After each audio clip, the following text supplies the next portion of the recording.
Hey guys, so I have another build for you. This is going to be an Astarion build for the Assassin Rogue Gloomstalker build. I also have some fighter in there. This is mostly focusing on... Honestly, this is one of the best builds I've made so far.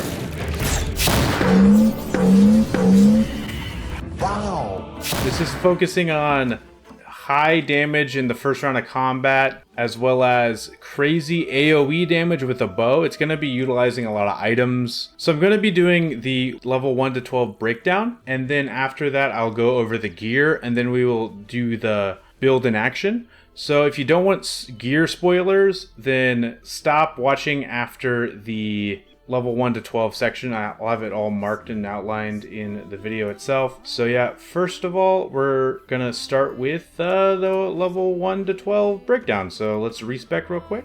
Before we get into the level breakdown, I wanted to thank you guys so much. I got 128 subscribers at the time of recording. My goal is to get 500 subscribers in the next couple months. If you could subscribe, I would really appreciate it. Thank you so much. I'll be making more build videos, and I'll be making other content as well. I have some spell combo videos and some tips and trick videos coming out soon. And yeah, we are going to go over the build now. Thank you.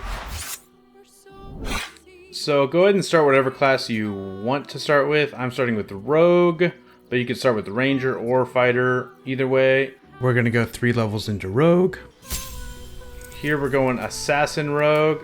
Assassin Rogue gets a lot of really cool features. You immediately restore your action and bonus action at the start of combat. This is great because essentially what that means is if you do an attack and that starts a combat with you initiating that attack, most of the time that attack action is a part of your first turn of combat. But with the Assassin Rogue, you can do that attack action, and then when the start of combat happens, you get a full, fresh reset of attack actions. Ambush. Any successful attack roll against a surprise creature is a critical hit. And then Assassinate, your deadliest against unprepared enemies. In combat, you have advantage on attack rolls against creatures that haven't taken a turn yet. So yes, very, very good. I usually go level 4 Rogue so that I can get a little bit higher sneak attack dice, and also so that I can get that ability score improvement. Oh, also I forgot to mention stats. You want to go high dex, high con, pretty standard. This is where I am going to switch to Ranger. Pick whatever you want for this. If you have some armor that you think is really cool, that's heavy armor, go for that. I'm going to go for this just because Ensnaring Strike is situationally pretty good. And then I always go with fire resistance. Fighting style, we're going Archery. Spells, Ensnaring Strike, and Hunter's Mark. This is where we go Gloomstalker. Gloomstalker gets a lot of really cool stuff. You get a Dread Ambusher attack at the first turn in combat. What's interesting about this is the first attack you do after you hit an enemy, I don't think that counts as the first turn of combat. So you get to do an insane amount of attacks before anyone does anything. You also get a +3 to initiative, which is really nice. And that attack does an additional 1d8 damage, and you get 10 feet increased movement for that round. You get superior dark vision, so you're going to be able to see farther, which is nice. You get Umbral Shroud, which makes it so you can be invisible if you're obscured for 10 turns. Really nice. And then you get a bonus action Hide, which you already get as a rogue, but you know, it's kind of how it is. Next spell, just pick whatever. I'm going to replace this later on in the levels, so... Then we're going to go Sharpshooter, because of course. This is -5 to hit, +10 damage for every hit. And then this is where we're going to go Pass Without a Trace. If you really, really want to get that stealth rolls, it'll be a very helpful spell. And then I'm going to replace Fog Cloud and go for Silence. Good spell. Situationally could be really nice. If you're fighting spellcasters and you don't want them to cast spells at you. Yeah, this is where we switch to Fighter. So we go Fighter, fighting style, pick defense, get a little bit bonus to your AC.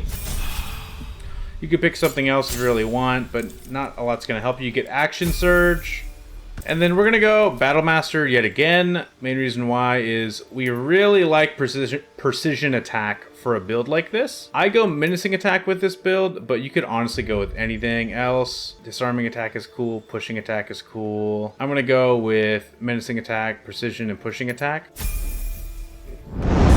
Now Now we'll go over gear. This is the first build I've really implemented items into my build more than just the actual equipment I'm wearing. First of all, I didn't do this playthrough thinking about a stealth build, so I lack a really good chest piece. So this is one that is pretty decent. It's from a Shadowheart quest line. While obscured, the wearer has advantage on stealth checks, so that's nice. Also, if you cast Shield of Faith on Astarion, they get +2 bonus to all saving throws. That's pretty nice. And you get a +1 to AC. So that's a pretty good thing. There's obviously a lot better armor that you can get. This is just what I have Astarion wearing. Then I have the Dark Justiciar helmet. This gives you another +1 to saving throws against spells. And then while obscured, the number you need to roll a critical hit while attacking is reduced by 1. And you get +1 to constitute saving throws, which is not that big of a deal. I also recommend the Helldusk helmet, because you can see in magical darkness with this. So what you could do is you could shoot an arrow of darkness on the ground before combat starts, and then most enemies will have disadvantage to hit you. They won't even be able to see you, and then you can just shoot with advantage. So that's really cool. But we're gonna go with this for the more crit. And okay, I'll talk about the cape last because it could be spoilers for people that haven't done the Dark Urge run. So Helldust gloves, I've had this on basically every one of my builds. Really good gloves. You get 1d6 fire damage on all your weapon attacks. So good. There's better boots, but these boots are pretty good. You can't be enwebbed, entangled, ensnared. You can't slip on grease or ice, and you get Misty Step, 1 use. This necklace on this build in particular is so good. You'll see why when I do the build in action. It's insane. And then the Killer's Sweetheart. This is also really good. When you kill a creature, your next attack roll will be a critical hit. Once spent, this effect refreshes after a long rest. It says will be a critical hit, but you can choose to do it later if you want. And then Risky Ring. I don't think this is as necessary as on some other builds because you get advantage in a lot of other ways, but I don't have any other rings that are really that good for this build specifically. So go ahead and just take the Risky Ring. My main hand weapon, I don't have any good main hand weapons, so you could probably get something way better than this. But then this shield, the Risky Ring makes it so you have disadvantage on saving throws, but this shield makes it so you gain advantage on saving throws against spells, and then spell attack rolls against you have disadvantage, so it kind of evens out a little bit. You also get Reflective Shield as an ability, which makes it so that for 2 turns, as a bonus action, any projectile shot at you are reflected back. So that's super cool, actually. And then, yeah, so now I'm going to show you the weapon. This weapon is honestly what makes this build all come together, and it's so good. If you haven't done the quest line with the Steel Foundry and you don't want spoilers, go ahead and skip to the build in action section. This bow is crazy. So first of all, one thing I want to give you a tip on is it has a light effect, and you're going to be sneaking around in the dark, so you can toggle it. It says this object shines with glowing light in a radius of 20 feet, but you can toggle it on and off. If you go into passives, it's right here, so that's good. It is helpful that you have that option, but it is also toggleable. It starts with the light on, so yeah. It's also a +3 bow, so even though I only got an 18 dex, it is like my to hit is +9. You're gonna hit most things. You can also cast haste on yourself once per long rest, and I didn't do that actually in my build in action section because I was killing things so easily without haste. So yeah, just know that whatever I do in what you're about to see, it could be even better. Also, on a hit, you can possibly inflict Guiding Bolt upon the target. It does not do Guiding Bolt damage, but it does the Guiding Bolt effect where the next attack roll that is done to that target is at advantage, which is so good for this build. You're gonna have advantage all the time, basically. This says possibly inflict. I very rarely see it not inflict Guiding Bolt on the target. And then you can miss it if you are just looking at the stat block. It has this effect that you always open up with. Bolt of Celestial Light. So you frighten your target with intimidating arrows, And then after attacking, ranged weapon attacks made by the weapon deal 1d4 radiant damage, which is crazy. Okay, now this is Dark Urge spoilers. This cape once per turn when you kill an enemy, which is gonna happen all the time as an assassin, rogue, ranger, fighter. Shroud yourself in primeval darkness to become invisible for 2 turns. So you're becoming invisible every time you kill someone, and you're killing someone usually at the end of every round. Okay, so now that we got the gear, I want to show you how this is even more busted. Okay, so there's this arrow in the game that you can acquire fairly easily. It's called the Arrow of Many Targets. You deal an additional half damage to 3 other targets within range. What they don't tell you about this arrow is that any modifiers that you have on your weapon also do half damage to the targets. So if you look at my bow, you get the 1d6 fire damage, then you're getting the 1d4 radiant damage from the Bolt of Celestial Light. Also, if you add a Battle Master maneuver onto it, like menacing attack, it does menacing attack to all targets. I also forgot to mention, this bow on this Bolt of Celestial Light hit, it also frightens the target. And then not only that, the guiding bolt effect goes on all targets. So you gain advantage on all targets, most likely, that are hit, which is 4 targets. It does all the damage. It does whatever ability you got going on with the arrow that you pick. Like, oh, it's crazy. It's so insane. I haven't tested it, but I'm pretty sure if you have poison on your arrow, it'll do poison on all the targets. This specific item is insane. Like, oh my god. So yeah, I'll see you over at the build and action section. You're gonna get to see some crazy shit over there, so have fun with that. So first of all, I have a lot I can do on the first turn. It's kind of insane, to be honest. So I'll probably open up with Bolt of Celestial Light. What this will do is this will frighten them. It'll also add 1 to 4 radiant damage to the attack. And just so that I make sure I don't miss, I'm going to do precision attack.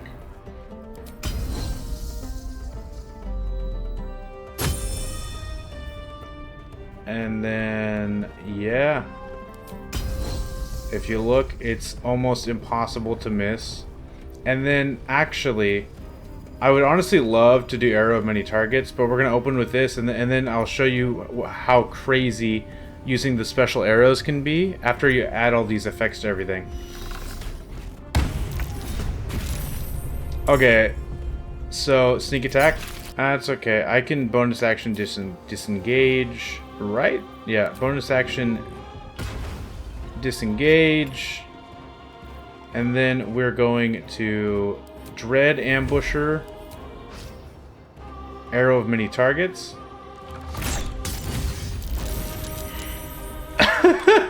Did you see that?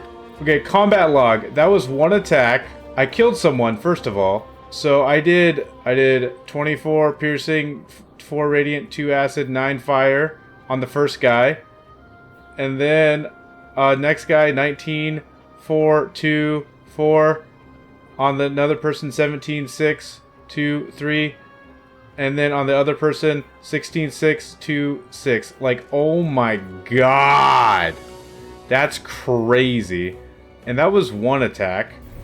I can just do it again. Executioner. Once per long rest, when you kill a creature, your next attack roll will be a critical hit. Yes.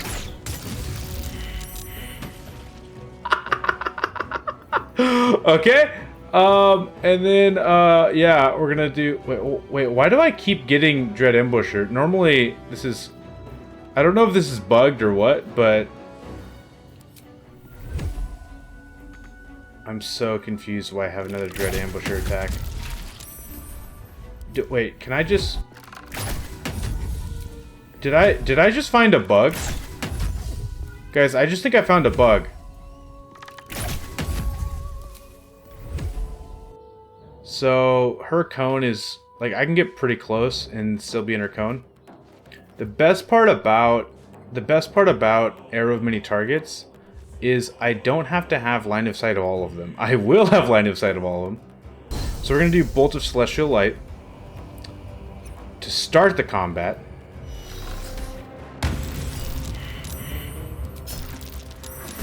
Okay, so they are surprised. So that means my next attack I will have advantage on. I mean, and it will be an automatic critical hit. Let's see if that works on everyone.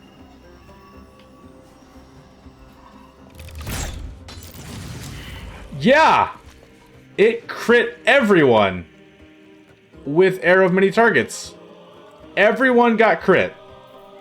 And then we do Dread Ambusher. I'm gonna do Arrow of Many Targets again. Executioner. So, crit everyone right there. And then we have another attack.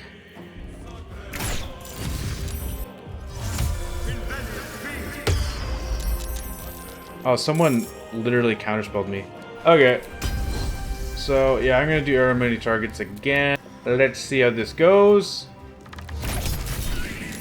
Sneak attack. That was pretty good.